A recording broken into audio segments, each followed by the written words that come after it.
দারুণ সুখবর। সুপ্রিয় প্রবাসী ভাই বোনেরা, আসসালামু আলাইকুম। যারা অধীর আগ্রহে বসেছিলেন জিয়ারা ভিসা তোলার জন্য, আপনারা চাইলে এখন জিয়ারা ভিসাগুলো তুলতে পারবেন এবং কতদিন রাখতে পারবেন, কতদিন পর পর আপনার মেয়াদ বাড়াতে পারবেন, বিস্তারিত আজকের এই ভিডিওটি ক্লিয়ার করব। ভিডিওটি ভালো লাগলে কষ্ট করে লাইক করতে ভুলবেন না, আর প্লিজ ভিডিওটিকে শেয়ার করে সবাইকে দেখার সুযোগ করে দেবেন। এখন যদি আপনি ফ্যামিলি ভিসা তুলেন তাহলে মাল্টিপল ভিসাগুলো কিন্তু এখনও চালু হয় নাই, তবে সিঙ্গেল রিএন্ট্রি যে ভিসাগুলো সেগুলো আপনি যদি বের করেন তাহলে আপনি এই ভিসাগুলো দিয়ে এখন বর্তমানে 9 মাস পর্যন্ত আপনার পরিবারকে সৌদি আরবে রাখতে পারবেন। আমি আবারও বলতেছি, সিঙ্গেল ভিসা কিন্তু সিঙ্গেল ভিসা হবে, সিঙ্গেল রিএন্ট্রি ভিসা।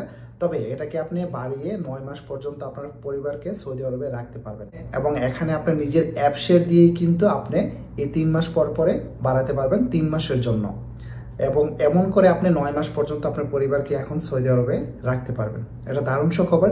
যারা অধীর আগ্রহে বসেছিলেন জিয়ারা ভিসা তোলার জন্য, আপনি চাইলে এখন ভিসাগুলো তুলতে পারেন এবং ভিসা তুলে কিন্তু আপনার অ্যাপসের দিয়ে আপনি 3 মাস পর পরে ভিসার মেয়াদটা বাড়াতে পারবেন। তো এটা হলো দারুণ সুখবর। আপনাদের যদি ভিসা তোলার প্রয়োজন হয় তাহলে আমাদের এনা ট্রাভেলসে আসতে পারেন।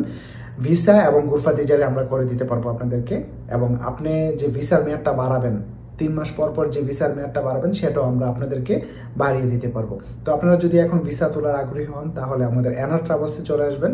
আমরা আপনাদেরকে খুবই সহজে 2 থেকে 3 দিনের মধ্যে ভিসা এবং গুরফা তিজারি করে দেব।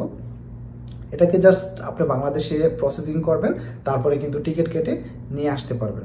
এরপরে এখানে আনার পরে যখন আপনি সৌদি আরবে নিয়ে আসবেন, সৌদি আরবে আনার পরে 3 মাস পর পর যে মেয়াদটা বাড়ানো, সেটা যদি আপনি না বোঝেন বা না পারেন, সেক্ষেত্রে আমাদের কাছে আসবেন।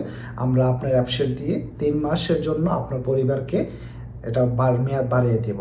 তো এই যে সুযোগটি আসলে সুবর্ণ সুযোগ। আমি মনে করি 9 মাস পর্যন্ত অনেক দিন। আপনি চাইলে এখন আপনার পরিবারকে নিয়ে আসতে পারবেন। তো ভিডিওটি শেয়ার করে সবাইকে দেখার সুযোগ করে দিবেন। সবাই ভালো থাকবেন, সুস্থ থাকবেন। আসসালামু আলাইকুম।